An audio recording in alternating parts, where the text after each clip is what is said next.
Bonsoir à tous, je suis ravie de vous retrouver. La semaine éco a légèrement décalé sa journée de diffusion, donc à samedi. Un petit changement de programmation, mais pour le contenu, rien ne change. On vous parle toujours d'économie et d'économie qui vous concerne.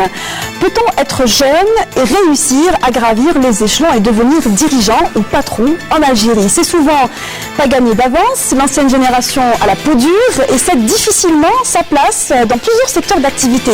Alors, il y a eu cette semaine un événement qui nous a interpellés. C'est un classement qui met en évidence les 100 dirigeants africains de moins de 40 ans les plus influents en Afrique et en Algérie aussi. L'occasion pour nous de poser une question ce soir à nos invités. L'Afrique et l'Algérie regorgent de jeunes, mais tous ces jeunes peuvent-ils, grâce à leur vision, grâce à leur dynamisme, changer les choses et changer la donne économique? Voici donc le sujet de ce soir. Et c'est avec vous, messieurs, que nous l'évoquons. Bonsoir et merci d'être avec nous. Adil Bensassi, bonsoir. Bonsoir. Vous êtes jeune dirigeant d'entreprise. Vous êtes à la tête de l'entreprise Somemi, qui, pour ceux qui ne la connaissent pas, fait dans le mécanisme de précision. Merci. Tout à fait. Ça commence bien. La mécanique de précision. Oui. Vous êtes le directeur général de Somemi. Merci d'être avec nous. À vos côtés, Sami Agli, bonsoir. Bonsoir. Vous êtes le président directeur général du groupe Agli. Et vous, c'est simple, vous faites dans l'agroalimentaire, entre autres, et l'immobilier aussi. Merci d'être avec nous. Et à ma gauche, M. Sahbi Atmani, bonsoir. Bonsoir. Merci d'être avec nous. Vous êtes le directeur général de NCA Ruiba. Qui ne connaît pas votre entreprise? Vous faites dans les boissons. Tout à fait. Merci d'être avec nous. Alors, retour sur cette journée, je vous le disais, qui a mis en évidence un classement des 100 chefs d'entreprise africains de moins de 40 ans les plus influents. Parmi ce classement, on retrouve 5 patrons algériens qui ont moins de 40 ans et qui sont, semble-t-il, prometteurs. Alors, retour sur cette journée qui s'est déroulée il y a à peu près une semaine à Alger. La couverture a été réalisée par la rédaction du journal télévisé. Connu pour son classement européen des dirigeants économiques, l'Institut Choiseul s'intéresse pour la 5e année consécutive aux patrons africains les plus influents de moins de 40 ans. Un classement africain de 100 patrons d'entreprises, jeunes et dynamiques. À la 6e position, le Choiseul Africa Summit a classé le directeur général du groupe NCA Ruiba. D'abord, c'est une fierté personnelle d'être dans ce classement. Ça fait 3 ans qu'on est dans ce classement et ensuite une fierté et une belle gratitude par rapport à mon entreprise. Sous couvert de mon entreprise, j'ai pu réellement être visible sur le plan africain avec mes amis lauréats de Choiseul. Ce type d'événement qui est assez unique, je pense, en Afrique, qui peut réunir justement ces leaders économiques africains de demain, qui permet de créer des liens déjà entre les leaders en eux-mêmes et donc de par quel que soit leur pays d'origine, ça crée justement des opportunités d'affaires entre les pays africains, entre nous et au-delà, lorsqu'on étend justement à des patrons algériens, à des patrons qui viennent d'Espagne ou ailleurs en Europe, ça crée justement des opportunités business.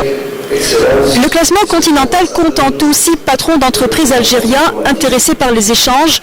Mais au-delà du classement, cette plateforme a pour ambition de mettre en contact et créer des opportunités d'affaires entre entreprises africaines. Un vivier de près de 300 compagnies qui se renouvelle chaque année à hauteur de 30%. Dans notre classement, effectivement, l'Algérie est très bien représentée avec 6 lauréats. Elle fait partie des pays qui comptent le plus grand nombre de lauréats. Vous avez le Nigeria, l'Afrique du Sud, le Maroc, le Kenya, la Tanzanie, la Côte d'Ivoire, l'Égypte. Et l'Algérie compte parmi ce top 10 des pays les plus innovants et qui ont su générer finalement une classe de jeunes dirigeants d'entreprise brillants, motivés et qui ont envie de vraiment de s'approprier l'Afrique. Donc partir à la conquête, il le faut. Aujourd'hui, on a décidé d'un nouveau modèle économique qui place la diversification de l'économie vraiment comme élément fondamental de notre politique. Parmi la diversification, évidemment, c'est d'exporter, de ne pas rester dépendant des hydrocarbures. On est mono-exportateur, 98% de nos ressources proviennent des hydrocarbures. Il faut que ça change. On a la chance aujourd'hui d'être très à l'aise, on n'est pas dans la situation des années précédentes, on a quand même des réserves de change qui sont intéressantes, aujourd'hui plus de 100 milliards de dollars, on n'a pas de dette. Et donc on peut, je dis pas sereinement, mais presque sereinement, préparer justement cette diversification, et notamment vers l'Afrique. Parce que l'Afrique, peut-être, je ne dis pas qu'on a tourné le dos à l'Afrique, mais je pense qu'on aurait pu regarder plutôt vers l'Afrique et notamment nos entreprises devraient y aller. Parce que quand on rencontre beaucoup de leaders africains, ils nous disent mais où vous êtes ? Avec une moyenne de 5% de taux de croissance en Afrique, les échanges sud-sud sont à l'ordre du jour de la plupart des États. Pour ce qui est d'Algérie, l'État affiche et concrétise sa volonté de partenariat interafricain. La politique de gouvernement sous la présidence de M. Abdelaziz Bouteflika a donné une impulsion nouvelle à ces échanges sud-sud. Vous avez à travers toutes les rencontres, à travers toutes les délégations présidentielles qui ont visité l'Algérie ces dernières années, tous ensemble nous avons impulsé cette nouvelle dynamique. La nouvelle commission, le président de la nouvelle commission africaine qui était l'invité de l'Algérie, qui est l'invité de l'Algérie aujourd'hui, l'a si bien déclaré aussi à l'île Maurice, où nous avons insisté sur les défis majeurs qu'attend ce continent. Il y a un continent de croissance actuel et futur, mais qui est aussi en face de beaucoup de défis. J'en ai rappelé quelques-uns. Le défi de l'énergie, qui reste un élément essentiel. Parmi les objectifs en termes d'échange entre l'Algérie et les États africains, on relève le taux de pénétration de l'électrification.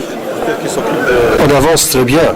Beaucoup d'entreprises algériennes sont dans des programmes de développement de l'électrification, aussi bien dans le Sahel, au Tchad, au Niger, au Mali, avec des entreprises algériennes. Je cite ici Amimer, qui a fait une très forte pénétration, qui est en train même de diriger sur la Côte d'Ivoire. Nous avons aussi d'autres projets qui sont en train de se concrétiser en termes de coproduction, en produits pharmaceutiques, dans divers domaines.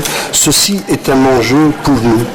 Nous avons notre carte à jouer dans l'électrification de l'Afrique, car nous avons atteint un niveau aujourd'hui dans notre pays en termes de capacité de production de l'énergie, de son transport, de la conception, qui nous donne la possibilité de pénétrer ce marché et de contribuer à l'électrification de ce continent. Présents à Alger pendant 3 jours, les leaders d'entreprises de 35 pays africains ont eu l'occasion de rencontrer des opérateurs et institutionnels algériens. Parmi les sujets en débat, l'énergie, le digital ou encore l'agrobusiness. On vient donc de voir un bref aperçu sur cette journée de présentation de l'événement Choiseul Africa Summit. Alors on va commencer par vous présenter. Je rappelle que nous avons parmi nous 2 lauréats de ces 6 patrons de moins de 40 ans. On sait déjà à peu près votre âge. Samia Gli, les plus influents en Afrique. Et alors on a eu l'occasion de voir M. Atmeni dans le reportage. Présentez-nous votre entreprise et aussi finalement quel est le sentiment que vous avez le fait de figurer parmi ce classement. Le groupe Agli est un groupe familial en fait qui trouve ses racines de création en 1967.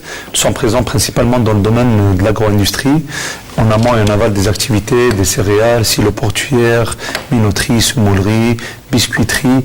On est aussi présent dans l'immobilier et d'autres activités liées aussi à l'immobilier comme la construction. En fait, le sentiment, c'est un sentiment de reconnaissance, pas plus. On est content. C'est la première fois que vous figurez dans le top 100 C'est la première fois que je figure dans le top 100 de ce classement, qui est un classement prestigieux, reconnu. Et puis, c'est pas une fin en soi, mais réellement, c'est une reconnaissance pour moi personnellement, pour mon entreprise et pour les jeunes algériens. Ça ne veut pas dire, nous, on est dans les 100 qu'on est l'élite ou on est quoi. Il y a des jeunes peut-être qui méritent beaucoup plus. L'Algérie regorge de compétences, de jeunes compétents qui peuvent être sans aucun problème dans ce classement et peuvent beaucoup mieux que nous. Ce que c'est juste un signal d'espérance, c'est un signal un peu qui donne de l'encouragement à cette jeunesse-là, que dire que l'Algérie est présente, la jeunesse d'Algérie qui en grande partie, c'est des jeunes de moins de 40 ans qui est représentée. Nous, personnellement, en tant qu'Algériens dans ce classement et avec mes amis, mes autres amis dans le classement, Sahbi Athmani et d'autres, bien entendu, on essaie de représenter cette jeunesse-là, que l'Algérie bouge, l'Algérie moderne, l'Algérie change, et puis il y a une jeunesse réellement qui a ça, qui se renouvelle, et il y a une jeunesse réellement qui est là, qui est partie prenante de ce changement, et elle est très active dans le domaine économique, bien entendu. Oui, et à vos côtés, justement, Adil Bensassi, alors vous aurez pu également figurer parmi les lauréats algériens. Vous avez été approché également par oui, effectivement. On a été approché, malheureusement, pour des raisons d'agenda, on n'a pas pu postuler. J'ai été invité même même à cette consécration. D'ailleurs, je tiens à féliciter nos deux lauréats et à Monsieur Agli aussi pour sa modestie, parce que c'est quand même une fierté pour nous d'avoir 6 lauréats au niveau africain, ce qui n'est pas rien. L'Algérie, pour moi, est bien sûr ancrée dans l'Afrique. On parle de jeunesse, sachant que bien ceux qui ont fait la révolution algérienne à l'époque avaient 20 ans.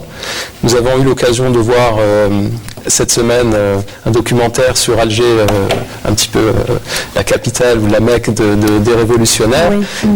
Pour moi, l'Afrique fait partie de l'Algérie autant que l'Algérie est ancrée en Afrique. C'est à nous de continuer sur cette dynamique pour pouvoir justement je dirais, reprendre la place qui est la nôtre, tout simplement. Écrire l'histoire différemment. Absolument, tout à fait, sur le plan économique, beaucoup plus que ce qui a été fait sur le plan politique. Et Sahbi Asmani, quant à vous, vous êtes un habitué du classement, si j'ai bien compris. C'est pas la première fois que vous êtes lauréat. Aussi modeste que ça dit. Ça va être difficile. En fait, on est honoré.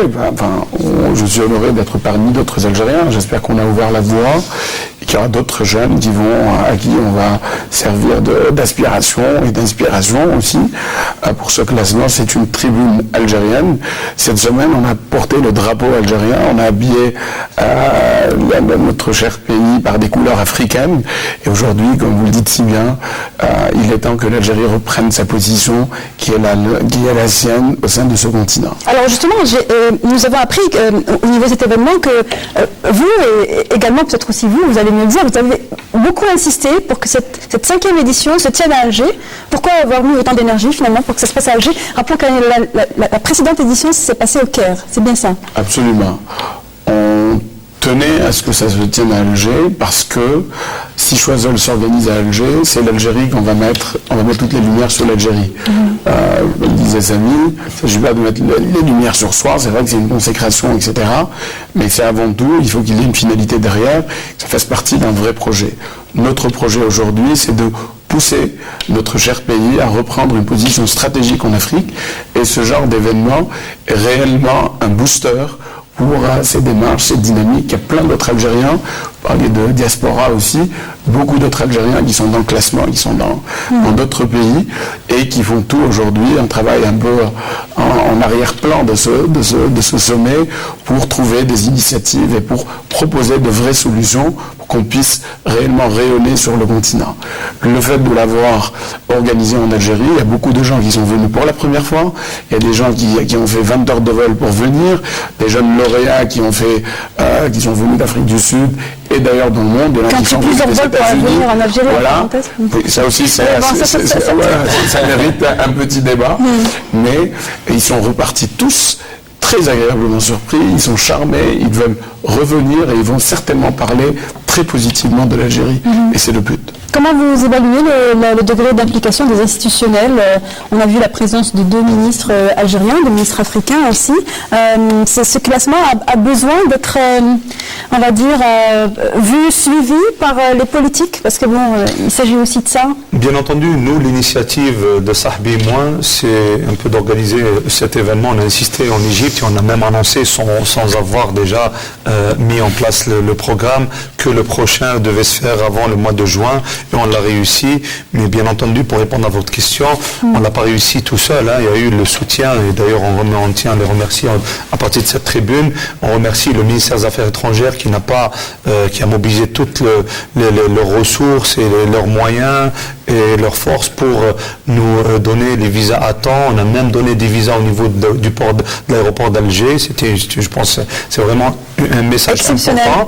Et au-delà de tout ça, on a eu le parrainage de son Excellence, Monsieur le Président de la République.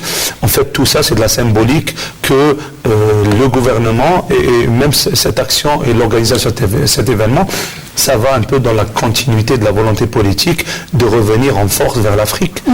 Tous les discours aujourd'hui je pense, il fallait reprendre un peu sa place. Ça ne veut pas dire qu'on n'avait pas notre place, mais il fallait je pense que l'Algérie retrouve sa place.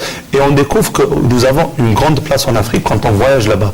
L'Algérie a beaucoup aidé les pays africains. Il y a des présidents de république de quelques pays africains qui ont étudié gratuitement et pris en charge en Algérie. Il n'y a pas un pays africain qui n'a pas profité ou n'a pas eu le soutien de l'Algérie. L'Algérie a effacé des dettes des pays africains, a à former des dizaines de milliers de cadres. Je pense que quand on part déjà, on trouve un terrain fertile à l'investissement. Finalement, cet institut qui, je rappelle, est un institut français. Oui. Le début de l'histoire de cet institut a été porté sur un classement européen. Et donc, ils se sont tournés, si je ne dis pas de bêtises, vers l'Afrique en mettant en place. Donc, c'est finalement, d'abord, est-ce que c'est normal que l'Institut français, que ces données, que ce repérage ne viennent d'ailleurs que du continent, finalement? Je ne pense pas qu'on ait pu faire autrement vu la position historique de la France par rapport à l'Afrique. Il fallu parce qu'il y a aussi un intérêt économique. Pour nous rapprocher nous pays africains, ce n'est pas normal. Mais ce n'est pas si négatif. L'initiative est louable. Aujourd'hui, l'Algérie est considérée comme un pipe de transition et une belle plateforme dans le bassin méditerranéen, entre l'Europe, le sud de l'Europe et l'Afrique. Et c'est présenté en tant que tel, en tout cas dans tous les panels Choiseul. Aujourd'hui, il s'agit pour nous de profiter et d'aller dans cette dynamique pour réellement absorber toute l'énergie Choiseul aujourd'hui. Il y a de vraies synergies Choiseul entre l'Europe et l'Afrique, entre l'Afrique et l'Afrique, on parle de sud-nord mais de sud-sud, et oui, c'est un institut français qui l'a fait, mais aujourd'hui c'est en train de monter en puissance dans beaucoup de pays africains. On l'a fait en Égypte, on l'avait fait au Maroc il y a 2 ans, on l'a fait en Algérie, et par témoignage, il paraît que la meilleure édition c'est celle de l'Algérie. Oui. Donc on en est tout fiers, et c'est réellement le but de cette opération. Oui. Moi, pour la petite anecdote, je disais pour le discours, le cocktail de bienvenue, on va arrêter pendant 3 jours de parler de bureaucratie en Algérie parce que très sincèrement, nous avons été bluffés par la rapidité des procédures pour les visas. Moi, quand on a pris le pari ensemble de l'organiser en Algérie, on s'est dit dans quel bourbier on va se projeter. Et finalement, ça s'est super bien passé. Finalement, c'est possible. Et sur ça, voilà, quand on veut, on peut. Et pour moi, sur ça, je dis bravo. Voilà. Et aussi pour les institutions aussi. Quand elles le veulent, elles le peuvent aussi. Elles peuvent finalement. Elles peuvent faire ça très très vite. Aujourd'hui, il y a 3 ministres africains qui sont venus. Il est tout à fait normal qu'on ait aussi des ministres en face. Il y a le ministre des budgets de la Côte d'Ivoire, le ministre des étrangers au Mali. Il y a un 3e ministre qui s'est pas présenté à la dernière minute. Il y a le chef de cabinet. Il y a le numéro 2 du MEDEF aussi qui était là. Pierre Gattaz devait arriver, mais il y avait l'investiture de Macron, donc sachant que Macron est un choiselien aussi. Il a été classé il y a 3 ans. C'est une vraie plateforme, un vrai booster, et on a tout aujourd'hui pour réellement se lancer en Afrique, et ça fait partie vraiment des tribunes prestigieuses qui vont mettre la lumière sur les Algériens de l'Algérie, les lauréats, et sur l'Algérie au sens large. Alors, on a parlé d'Afrique, évidemment, on va essayer de s'intéresser un peu plus à l'Algérie, en parlant de tous les bénéfices dont on peut tirer d'un tel classement. Évidemment, ça remonte le moral, ça rassure aussi les troupes et les patrons aussi d'entreprise. Mais aujourd'hui, une question simple. Selon vous, comment un jeune patron, quand on est jeune, donc de moins de 40 ans, et qu'on est DG ou PDG, comment sommes-nous perçus? Comment est-ce que l'on vous voit en Algérie? Est-ce qu'on vous fait confiance? Est-ce qu'on pense que vous êtes monté trop vite? Est-ce que, selon vous, comment est-ce que vous pensez être vu ou perçu? Bien, tout d'abord, permettez-moi de répondre, il y a une question de légitimité. Parce qu'au-delà du nom, il faut qu'il y ait quand même des compétences derrière pour pouvoir, si vous voulez, assurer une bonne gestion et permettre à l'entreprise de se développer. Donc avant tout, il faut faire ses preuves. Et c'est vrai que quand on a hérité d'une situation, il faut d'autant plus faire ses preuves qu'on est attendu au tournant par aussi bien l'ensemble des personnes qui forment votre équipe que par les gens qui vous voient à l'extérieur. Il y a aussi beaucoup d'entrepreneurs qui ont commencé à partir de zéro, et il faut dire que malgré toutes les difficultés, on peut quand même réussir en Algérie. Il faut savoir que c'est quand même un Eldorado. Vous savez, moi j'ai passé une dizaine d'années en France, j'ai fait une partie de mes études là-bas. Quand il a fallu faire un choix de rester, de faire carrière dans le corporate ou de venir faire de l'entrepreneuriat, j'ai pas réfléchi longtemps. C'est une opportunité. Je pense que mes collègues ici présents vous diront la même chose. Il faut se battre. C'est pas acquis d'avance. Samia Agli ? Moi, je pense pareillement, comment les gens perçoivent en général la réussite.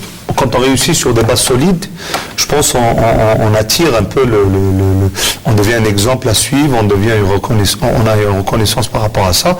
Mais après, ça diffère. Vous savez, aujourd'hui, quand on est jeune en Algérie, on subit aussi la pression de l'administration. Des fois, on a la fameuse question, je connais Batek, Mnendjit et tout ça. Ça revient en étant jeune. Nous tous, on a subi ça. Mais donc vous voulez dire que vous êtes moins crédible. Vous pourriez souffrir d'un problème de crédibilité. J'espère que ce type de classement donne un signal un peu positif et qu'il y ait des jeunes réellement qui réussissent, qui travaillent. Qui fassent leurs preuves. En fait, ils font ce que peut-être des gens plus âgés ou plus expérimentés, peut-être ils le font mieux que ça, parce qu'aujourd'hui, c'est des jeunes qui grandissent avec la digitalisation, qui grandissent avec la mondialisation, qui sont hyper connectés. Et aujourd'hui, on voit l'économie change. On n'est plus dans les modèles d'un style de management ordinaire ou archaïque, je dirais même classique, comme ça l'a été depuis toujours en Algérie. Aujourd'hui, on voit que toutes les économies du monde changent et l'Algérie n'est pas, je dirais, c'est avec la jeunesse qu'elle peut évoluer. Bien sûr, elle est complètement dans ce changement-là. L'économie va changer encore plus et ça va à une vitesse incroyable. Je pense c'est les jeunes qui peuvent porter ce changement-là et contribuer réellement à la promotion de notre économie. Aujourd'hui, on a des défis qui sont très très importants. L'Algérie devant des choix stratégiques. Je parle à chaque fois, dès que j'ai l'occasion, de digitalisation. C'est un des points que tout le gouvernement doit mobiliser toutes ses ressources sur ce point-là. Parce que les choses vont changer à une vitesse incroyable. Parce qu'actuellement, on est encore très loin du compte, peut-être aussi. En fait, beaucoup de chantiers.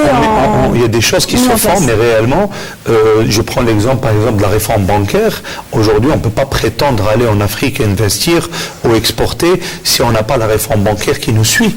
C'est pas normal. Si on n'a pas la digitalisation, si on n'a pas le e-commerce, si on n'a pas... Ça, c'est des faits. Ça, c'est des faits. Et on peut pas... On n'invente pas ça parce que des pays qui ont réussi, et ils ont changé leur gouvernement et leur classement, par exemple, dans le Doing Business, ils ont pris 60-70 points uniquement en faisant des petits changements au niveau de la digitalisation. La digitalisation est une des résultats, une des solutions pour vraiment pallier à la bureaucratie, tout le poids de la ce genre d'événement qui était le Choiseul a permis aussi de mieux voir l'Afrique, de la voir différemment.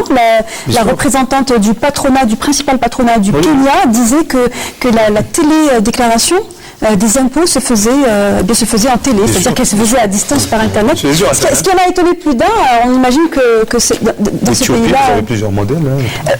Aujourd'hui, les jeunes patrons, est-ce qu'ils ont la possibilité, pour emboîter le pas à ce que vous disiez, Sami Agli, est-ce qu'ils ont la possibilité de convaincre les autres d'aller vers les nouvelles technologies, parce qu'elles ne sont pas toujours très rassurantes, en tout cas pour l'ancienne génération, en tout cas celle qui vous précède? Alors, pour moi, en termes de crédibilité, d'emploi. Je comprends parfaitement la question et je pense que c'est très intéressant de mettre la lumière sur cet enjeu dans les entreprises qui est le passage de flambeau entre générations, quoique la moyenne d'âge est en train de reculer. On a un président d'une puissance mondiale qui a 39 ans aujourd'hui.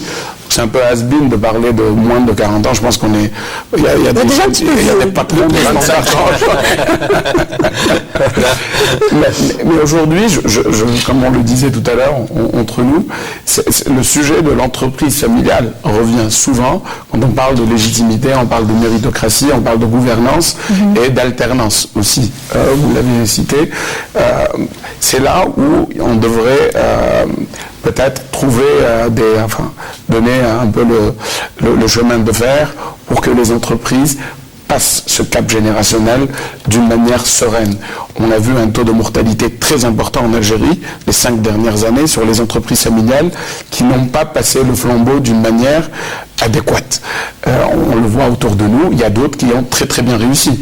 Je prends le cas de NCR Wiba, nous étions entreprise familiale, on a ouvert le capital quand il fallait l'ouvrir à un fonds d'investissement en 2005. On est coté en bourse, on est passé en bourse lorsqu'il fallait aussi sortir le fonds d'investissement. Donc on est passé par ces différentes phases de mutation et ces différentes phases se sont accompagnées par des impératifs de gouvernance très très fortes qui font que, encore une fois, la méritocratie revient au milieu de tous les enjeux et on ne peut aspirer à un poste de responsabilité, à un niveau de management haut que lorsqu'on le mérite. C'est pas parce qu'on s'appelle un tel ou parce qu'on est membre de la famille qu'on doit. Ouais. Ça, c'est pour évacuer tous les complexes que peuvent avoir les jeunes. Ça va être quand même difficile, hein. Certainement, la résistance est humaine. Bon, du coup, vous répondez pas à ma question, mais le sujet que vous évoquez, c'est-à-dire l'entreprise familiale, est important. Donc, on va continuer sur l'entreprise familiale. Je voulais revenir vers ça avant d'aller à la digitalisation. Il y a tout un écosystème à préparer pour qu'on puisse aller en Afrique. Aller en Afrique, pourquoi aller en Afrique d'abord? Aller en Afrique parce qu'on est en train de parler de solutions par rapport à la crise actuelle. L'export et l'ouverture à l'international est une vraie alternative. Mais on ne peut sortir. Samy disait réforme bancaire. Aujourd'hui, la loi existe, on est censé pouvoir investir à l'étranger, mais malheureusement, les choses ne sont pas comme on le veut. Pour parler en connaissance de cause, on a beaucoup d'opportunités d'investissement à l'étranger.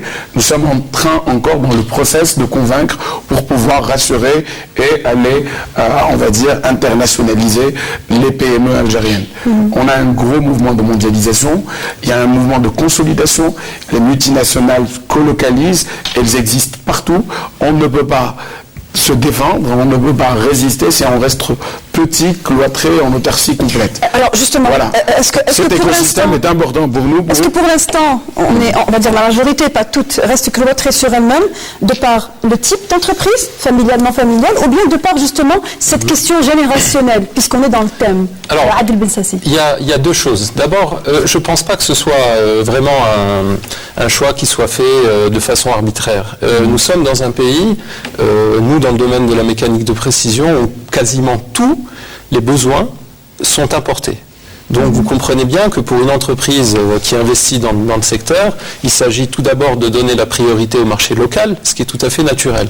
Après, au-delà de ça, il est intéressant d'aller se jauger à l'international. Nous en avons fait l'expérience notamment en ce qui concerne la fabrication de pièces aéronautiques.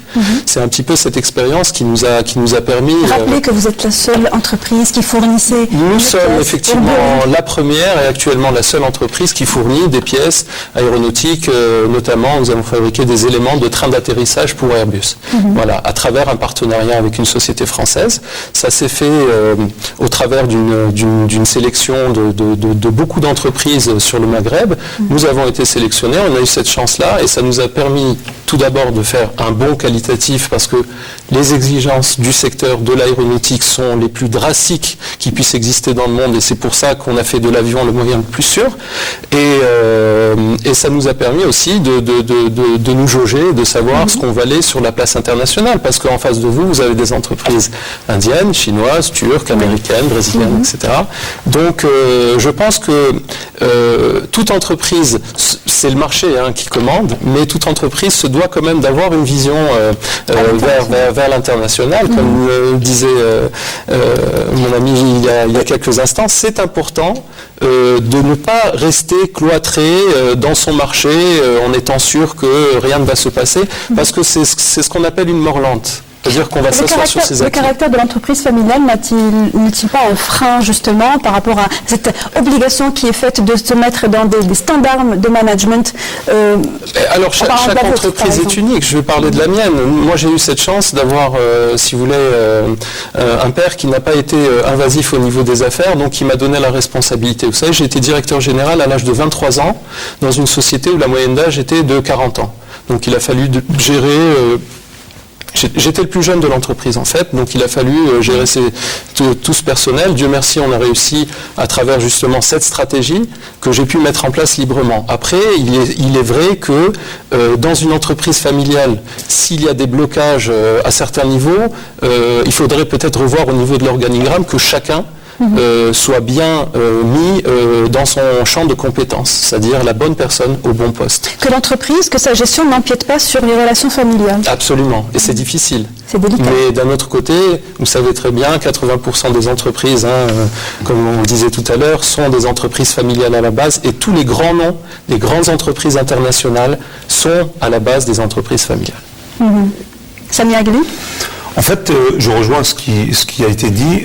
Moi, je rajouterais peut-être que, effectivement, les défis qui fait face les entreprises familiales en général, c'est surtout la question comment faire passer le flambeau à la prochaine génération, comment mettre en place cette gouvernance. Comment faire pour ne pas se bagarrer avec sa fratrie le soir c'est là où je parle de gouvernance. C'est là où je parle de gouvernance. C'est là où je parle de gouvernance. Il faudrait réellement ne pas mélanger, parce qu'aujourd'hui, le tissu économique, qu'on le veuille ou non, en Algérie, principalement, il est de société familiale. Et on a vu, comme l'a dit mon ami Sahbi, que le passage d'une entreprise familiale d'une génération à une autre, rarement c'est fait d'une manière douce. Rarement c'est fait. Maintenant, il faudrait un peu penser management, standardiser le management et surtout mettre en place ces pratiques de gouvernance qui ont fait le succès de beaucoup d'entreprises. On n'a qu'à copier les modèles qui ont réussi. Je veux dire, on ne va pas inventer la roue à venir inventer un truc nouveau propre à l'Algérie. Il y a des modèles. On a l'Italie en face de nous, pratiquement le tissu économique de l'Italie à plus de 95% ou 98%. Il est composé d'entreprises de famille. Je veux dire, on voit des générations, à la 5e, 6e génération, se fait d'une manière douce. Cependant, il faudrait bien entendu que les entreprises, ou les dirigeants, ou les fondateurs des entreprises mettent en place un modèle de management que chacun s'occupe. C'est ça me l'a dit généralement en Algérie. Est-ce que je me trompe? Généralement, il y a un directeur général, certes, qui est là, qui a tout l'apparat du premier responsable de l'entreprise, mais généralement, c'est toujours le plus âgé qui prend les décisions les plus sensibles, inhérentes à la gestion de l'entreprise.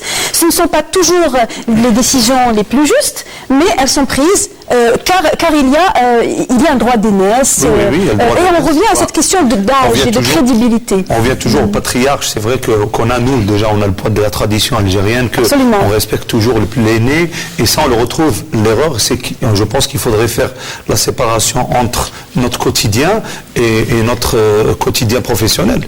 Il faudrait faire la séparation. Cela, je pense, et tout est à la hauteur, tout est à l'honneur plutôt des familles algériennes. On est très, très conservatrice sur les principes et le respect des aînés et les valeurs de nos parents. Je pense que ça, il faut le garder, il faut le sécuriser, il faut le préserver. Cependant, au niveau des entreprises, il faudrait avoir cette intelligence et cette adaptation pour pouvoir adapter et préparer les entreprises à se développer d'une manière intelligente et surtout avoir une vision à long terme. On ne peut pas avoir aujourd'hui une vision à long terme si on a un responsable qui croit connaître tout, même s'il est fondateur. Il faudrait qui croit finalement pouvoir perdurer indéfiniment. Il faut revenir aux bases, il faut revenir aux meilleurs conseils qu'on a eu quand on voulait se lancer. Le conseil, c'est que le meilleur manager, celui qui s'entoure de gens plus compétents que lui, mais réellement, il faudrait laisser les gens décider, prendre de l'initiative. Alors, est-ce que la solution, ce n'est pas aussi d'ouvrir son capital, car dès lors qu'une entreprise familiale s'ouvre à l'extérieur, sur le plan du financement, ne serait-ce que cela, dans le capital, cela signifie qu'elle va avoir une vision différente, peut-être plus fraîche, une vision qui a plus de recul par rapport à ce qui se fait au sein même de son entreprise. Je pense qu'on a un exemple, là, M. Hetman, il est extrêmement parlant, parce que c'est vrai qu'on a eu cette expérience de financement à travers d'un fonds d'investissement, et on a l'obligation justement d'avoir une gestion transparente. Il ne s'agit pas d'avoir une double comptabilité ou des choses un peu de zone grise. Voilà. Donc c'est très intéressant, certes, mais une fois encore, tout dépend de la stratégie qu'on veut mettre en place. Et moi, je pense que NCA, pour ça, est un réel exemple à suivre pour pouvoir passer justement de ce groupe familial à un groupe partiellement coté en bourse, qui, je l'espère, continuera son développement, pourquoi pas, et devenir une multinationale au même titre que les autres. On ne va pas en rougir. Le capital, parce qu'il y avait une ouverture à la base, on a assis le management de l'entreprise sur la transparence. Bien avant l'ouverture du capital, on éditait nos états financiers. Ça fait 15 ans qu'on édite nos états financiers, ce qui n'était pas une obligation. Donc il y avait les germes et l'ADN de la transparence qui ont permis ce passage et cette intelligence émotionnelle d'ouvrir aussi une entreprise qui a 50 ans aujourd'hui, du jour au lendemain, un étranger va venir pour copiloter votre vie avec vous. Donc il faut... mais en dehors de votre expérience réussie pour l'instant. Il faut tout de même rappeler que les fonds d'investissement qui ont été mis en place par des banques d'État, beaucoup d'argent a été mis dans ces fonds d'investissement. Ils se plaignent du fait que ça n'a jamais fonctionné jusque maintenant à cause des entreprises familiales qui, elles, en fait, sont juste incapables de laisser une partie tierce. La plus grande difficulté quand on est parti négocier, justement, en discutant un petit peu de l'environnement, il y a pas mal de projets qui n'ont pas abouti, du fait que, justement, le fonds demander de passer d'abord d'une SARL à une société par action, parce que c'est pas du tout le même mode de gestion, en vue de justement pouvoir ouvrir cette entreprise. Après, il y a énormément de personnes qui ne l'acceptent pas. Qui veulent avoir la mainmise totale pour de multiples raisons, pas forcément la fuite de capitaux, et ça s'agit parfois de dire c'est mon bébé, c'est moi. Émotionnel, c'est très émotionnel, c'est beaucoup d'affect, effectivement. Il faut avoir la clairvoyance et l'envie de passer outre. C'est culturel. Hormis les entreprises à caractère comme les vôtres, à caractère commercial, être dirigeant et jeune dirigeant, on peut retrouver ça aussi dans les institutions, on peut retrouver ça aussi dans des entreprises publiques. Et là, vous avez certainement un point de vue sur la question, sur aujourd'hui, est-ce que les jeunes on leur donne l'occasion de gravir les échelons, d'être chef de service, puis directeur central et puis directeur général, lorsqu'on parle d'institutions ou d'entreprises publiques. Selon vous, quelles sont les chances pour les jeunes de moins de 40 ans, on va dire, puisque vous considérez déjà qu'on est jeune quand on a moins de 40 ans. Samia Agli. En fait, moi je vais dire un peu, je vais pas aller de main douce, comme on dit, je vais dire les choses, les jeunes ont des difficultés à avoir des postes de responsabilité, surtout dans le public. Par contre, dans le privé aujourd'hui, on voit plus de jeunes que les moins jeunes, je dirais, pour ne pas dire vieux. Ils ont plus de chance, vous voulez dire? Ils ont plus de chance parce qu'en fait, le privé ou la multinationale ou une entreprise qui veut travailler au moins sur des standards qui sont reconnus à l'international cherche en fait prioritairement la compétence et cherche la jeunesse et cherche la stabilité. En fait, un jeune, s'il trouve tout ça, c'est le bonheur. Après, il s'éclate dans son domaine. Oui. Malheureusement, dans le public, on voit de moins en moins. On a vu, ça ne veut pas dire, moi je suis de nature très positif, mais dans le public, c'est vrai qu'aujourd'hui, on voit de moins en moins de jeunes qui sont vraiment dans des postes de responsabilité, et même s'ils sont ils sont très rares. Ils sont très très rares, et ça, la question se pose sur le modèle de management qui s'impose aujourd'hui, le numérique, la digitalisation, le e-banking, tout ça. Et peut-être aussi une perception, l'on considérerait aussi que les plus jeunes n'ont pas l'expérience, on ne peut pas leur donner, surtout quand on parle d'entreprise publique où il y a les deniers de l'État qui sont mis, donc il y a une responsabilité qui est décuplée, qui s'élève à l'échelle d'un État, et c'est l'argent de l'État, on n'en fait pas n'importe quoi, et on ne va pas mettre un jeune de moins de 40 ans à la tête d'une entreprise publique. Est-ce que c'est le cas aujourd'hui selon vous? Est-ce que l'on doute des compétences d'un jeune qui pourrait être patron? Moi, je ne pourrais pas faire de procès d'intention, je n'ai pas vécu d'abord dans une entreprise publique, mais je peux donner un avis. Pour moi, pour que les jeunes soient attirés par une entreprise, on le voit aujourd'hui, il y a une très grosse volatilité, comme tu le disais, il faudrait qu'il y ait un système de management attrayant. Ce qui fait aujourd'hui on va dire l'attractivité du système de management, c'est qu'il y a un système de rémunération basé sur la performance. Donc on parlait justement de méritocratie, et qu'il y ait aussi une gouvernance qui soit dépolluée de tout enjeu social, ce qui est malheureusement le cas dans beaucoup d'entreprises publiques. Donc il y a une certaine perte de confiance dans l'ascension au sein de l'entreprise, parce que il y a un pouvoir syndical qui est très fort, il y a des enjeux cachés, il y a une certaine inertie aussi qui fait qu'il y a manque d'agilité, manque de flexibilité, et les jeunes aujourd'hui sont extrêmement volatiles. Enfin, volatile, c'est pas péjoratif forcément, mais on est dans l'ère de la vitesse, parler de digitalisation, on est attiré par autre chose, pas forcément l'argent. Dans une entreprise, on est attiré par la vitesse de progression de l'entreprise, par la culture interne de l'entreprise, par ce qu'elle projette comme vision pour ceux qui travaillent. Donc c'est pour ça que je pense qu'on manque un peu de séduction au niveau du secteur public aujourd'hui. Et d'ailleurs, le secteur public qui en fait se cherche, puisqu'il y a eu plusieurs refontes, notamment dans le secteur de l'industrie, plusieurs refontes de holding à groupe, de groupe à filiales.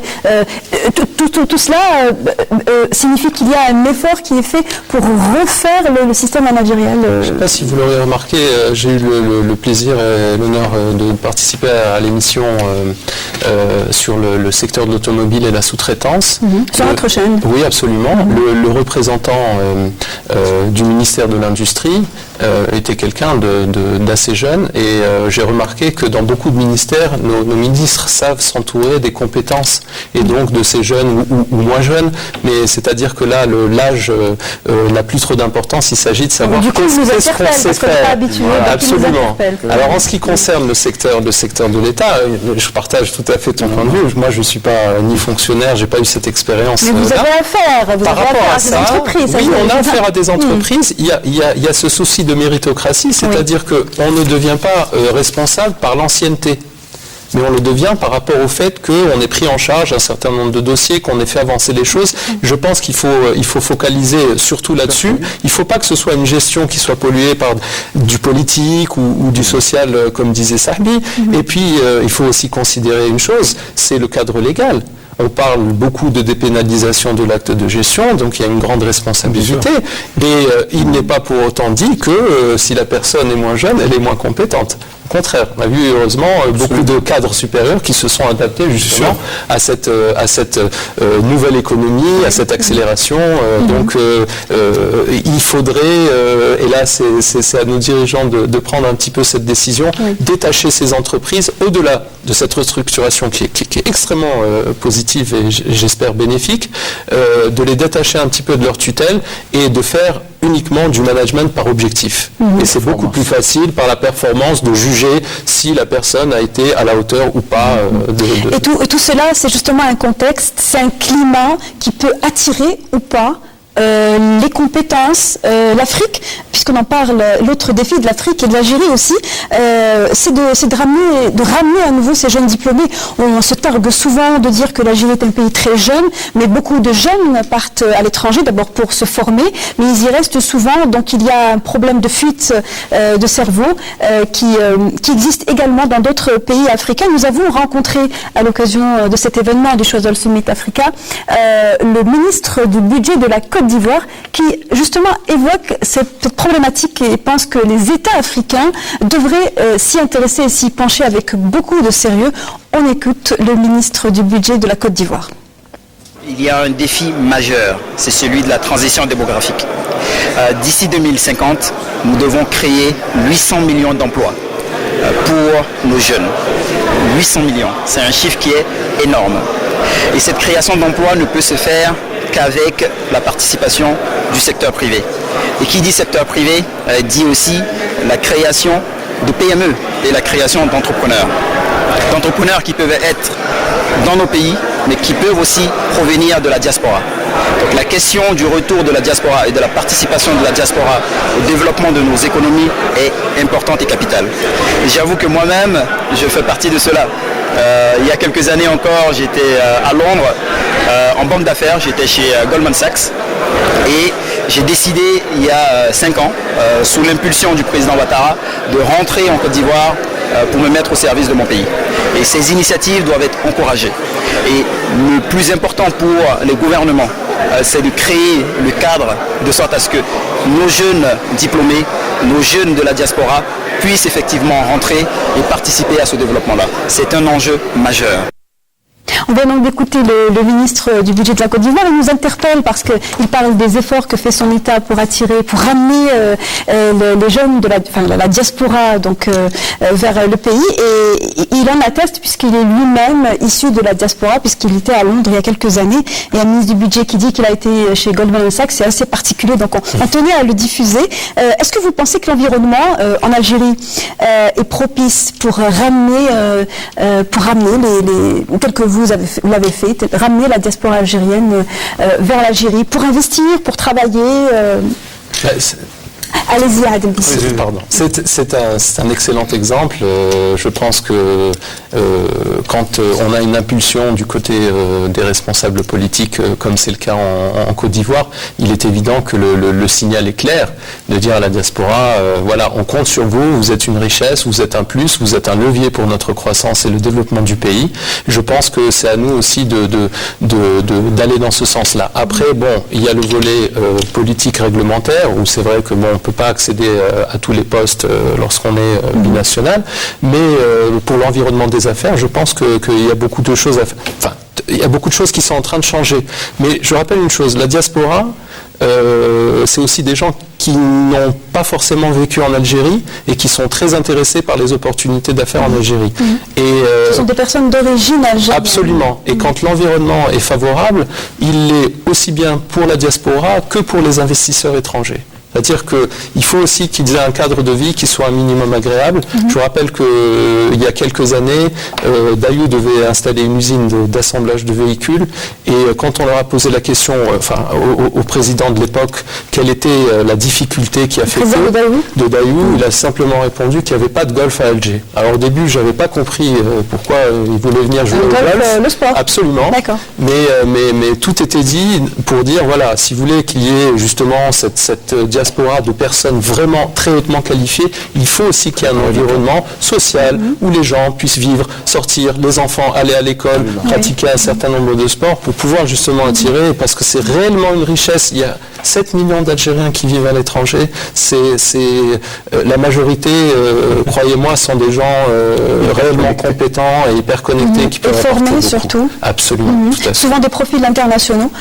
De votre côté, Sami Agli, vous pensez que le contexte aujourd'hui, il y a du marché, il y a un potentiel, mais il y a aussi un climat qui n'est pas toujours à l'heure. Est-ce que vous pensez que les jeunes de la diaspora peuvent faire l'impasse du climat et venir pour le marché ? Vous savez, en fait, oui, effectivement, je rejoins ce qu'Adel a dit. Les Algériens, beaucoup n'ont pas vécu en Algérie. Parce que réellement, ils cherchent vraiment des avantages, peut-être de développement, plan de carrière, avantages pécuniaires et tout ça. Mais au-delà de ça, moi je pense qu'il faudrait travailler sur l'environnement. Il n'est pas normal aujourd'hui, par exemple, quelqu'un qui vient de Londres, on ne trouve pas une école anglaise. Il n'est pas normal qu'on ne trouve pas d'école américaine. Il n'est pas normal qu'on ne trouve pas d'école chinoise. Mais je pense que la question qu'on devrait se poser, pourquoi les grands groupes, ils ont le plus grand marché, il est en Algérie, et on trouve leur direction dans des pays qui sont limitrophes à nous. Régional. C'est parce qu'il y a l'environnement, c'est pas autre chose. Aujourd'hui, on ne peut pas, par exemple, héberger 1000 expatriés à Alger. On ne peut pas trouver des logements ou des résidences fermées, sécurisées, il n'y a pas ça. Il n'y a pas, les gens, ils s'en foutent des hôtels. Ils connaissent que ça dans le monde. Mais surtout, ils cherchent si la femme doit faire du yoga, si il va faire il n'y en a pas beaucoup.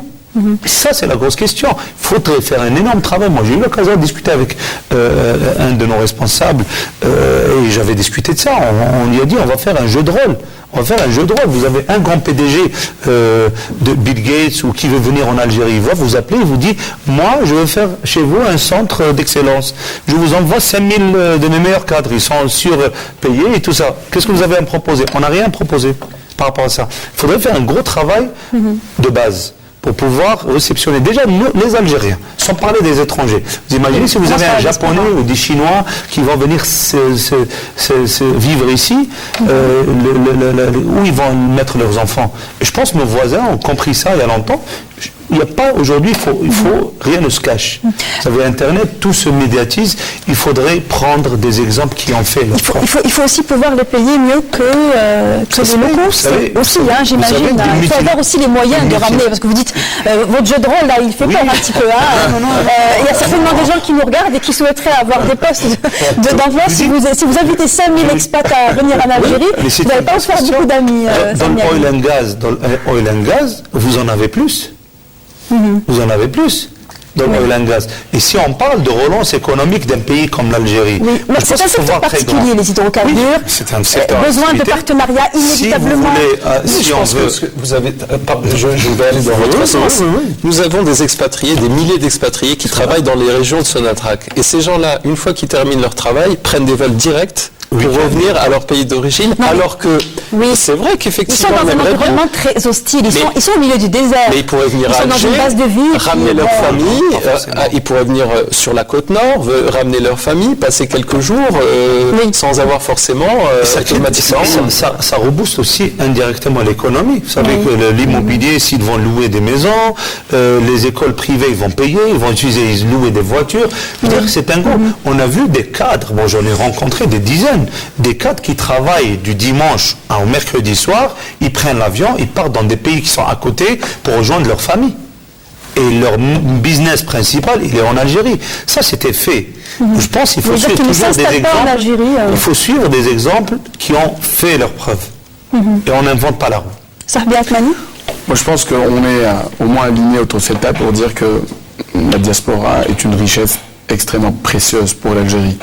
Et elle ne viendra pas au rythme où Samia Agli nous décrit l'Algérie. Moi, c'est secondaire et je m'explique. De manière positive, j'ai pas... Non, mais comme objectif surtout. C'est pas un objectif en soi. Il faut qu'on soit connecté au monde. Et les meilleures passerelles pour nous, c'est notre diaspora. C'est des gens qui sont connectés, c'est des gens qui ont des réseaux et des externalités très précieuses dans le monde, nous sommes plusieurs millions, et en Afrique, nous avons aussi des ambassadeurs qui sont extrêmement influents. Maintenant, pour parler de cadre de vie, ça fait partie d'un ensemble de choses qu'il faut préparer. On ne peut pas dire le contraire. Il faudrait juste qu'il y ait une vraie étude, une feuille de route pour dire comment faire pour séduire. Nous avons un beau pays, nous avons des... Moi, je vous disais, les 3 jours qu'ont passé nos lauréats ici étaient extrêmement ravis. Mais maintenant, comment leverager tout ça? Je ne vais pas vous demander combien ça a coûté aux organisateurs. C'est rien par rapport à ce que ça a apporté. 3 belles journées. C'est rien par rapport à ce qu'a rapporté. C'est des gens qui vont parler de nous, qui vont revenir, qui vont peut-être investir. Et c'est tout le travail qu'on est en train de faire dans les coulisses avec eux, pour réellement qu'il y ait de vrais projets qui vont naître de ce genre. Il y a un feedback.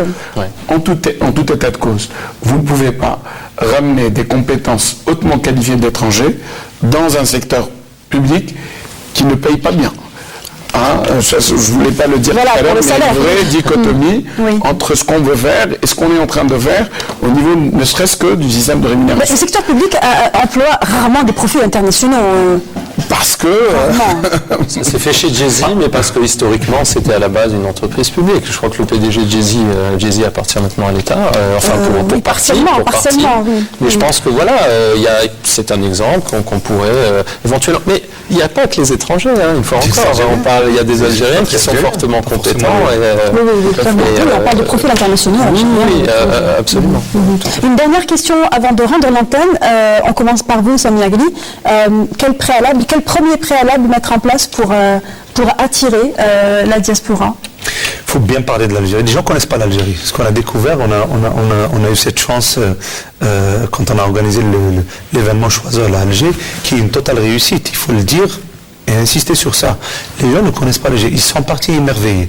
Alors, si vous parlez de coûts, je vous dis, prenez une agence de communication pour vous faire une campagne. Ça devient un epsilon par rapport à ce petit coût qui a été, je dirais, son impact, il est incroyablement. 36 pays africains représentés, 4 pays européens, une couverture médiatique. Déjà, les gens tweetaient. Twitter a atteint son apogée ce soir-là. Et puis, les gens vont parler. Les gens nous appellent, on va revenir en vacances. Donc il faut jouer sur l'image. Moi je pense, il faudrait travailler sur comment bien communiquer sur l'Algérie. Notre diplomatie économique doit faire un gros travail. Sur ça. Et surtout, moi je pense qu'il faut fluidifier un peu les procédures d'installation de sociétés, créer le cadre environnemental pour pouvoir attirer réellement les investisseurs et non pas attirer les gens qui veulent venir vivre. Et je pense qu'on est au niveau de choix stratégiques à faire. On n'a pas trop le choix à droit à l'erreur. Peut-être plus flexible de s'ouvrir. Aujourd'hui, notre économie, elle est là, la crise mondiale, elle est là, la concurrence internationale n'est plus entre entreprises, elle est entre pays. Aujourd'hui, on propose quelque chose, un autre pays proposera mieux. Ce qui fait aujourd'hui, il faudrait vraiment avoir des pratiques et des décisions courageuses et rapides à prendre. On a un élément qui s'appelle le temps, qui n'est pas forcément en notre faveur. Bien sûr. Pour cette dernière question, donc d'abord Canal Algérie, je pense, est un média prépondérant pour notre diaspora. Et j'en tiens pour preuve que souvent, il y a souvent des amis ou des parents éloignés qui nous disent « Ah tiens, on t'a vu ce soir sur Canal Algérie ». Donc déjà, ça c'est important, je pense, pour donner un petit peu, transmettre un peu cette information relative à la diaspora. Les meilleurs ambassadeurs qu'on peut avoir, ce sont ces personnes-là qui viennent autour de projets pareils et qui vont rentrer chez eux et qui vont dire aux gens, vous savez, l'Algérie, non seulement c'est un beau pays, les gens sont très accueillants. La chose qu'on entend le plus, c'est il n'y a pas ce côté pécunier qu'on aurait dans d'autres pays touristiques où on vous voit comme des sacs d'argent. Ici en Algérie, les gens ont soif d'échanges, de connaissances. Et ça touche énormément les étrangers. C'est très important de les faire venir pour casser un petit peu cette image. Il y a un manque d'image. On ne sait pas l'Algérie, comment elle est placée. Il faudrait qu'on se donne un petit peu... fort. Absolument. De l'accroche. Absolument. Le dernier mot est pour vous, Sarbia. Alors je choisirais une belle phrase. Ça nous a été écrit par le chef de cabinet de Choiseul dans la lettre de remerciement qu'on a reçue aujourd'hui et qui reprend Yasmine Arabala. Alors il disait, quand on passe par Alger, on traverse le miroir. On arrive avec une âme et l'on s'en va avec une autre, toute neuve, sublime. Alger vous transforme une personne en un claquement de doigts. C'est ça ce qu'on va retenir. Pour nous, on a transformé quelques âmes et on doit continuer parce qu'on a tout pour réellement être une métropole en Afrique. Merci Sarbia Almani d'avoir été parmi nous. Je rappelle que vous êtes le directeur général d'NCA Riba. Merci Adel Bensassi, directeur général de Someni. Merci d'avoir été parmi nous. Et Sami Agli, le PDG du groupe Agli. Merci d'avoir été avec nous. Merci de nous avoir suivis jusqu'au bout. Vous pouvez revoir la rediffusion sur notre page Facebook et notre chaîne YouTube également. L'émission La Semaine Éco diffusera son dernier numéro de l'année mardi prochain. Le dernier numéro de l'année sera dédié au plan national cancer, son financement et sa gestion par des temps de crise et de tensions financières. Très bonne soirée à tous et on se retrouve bientôt.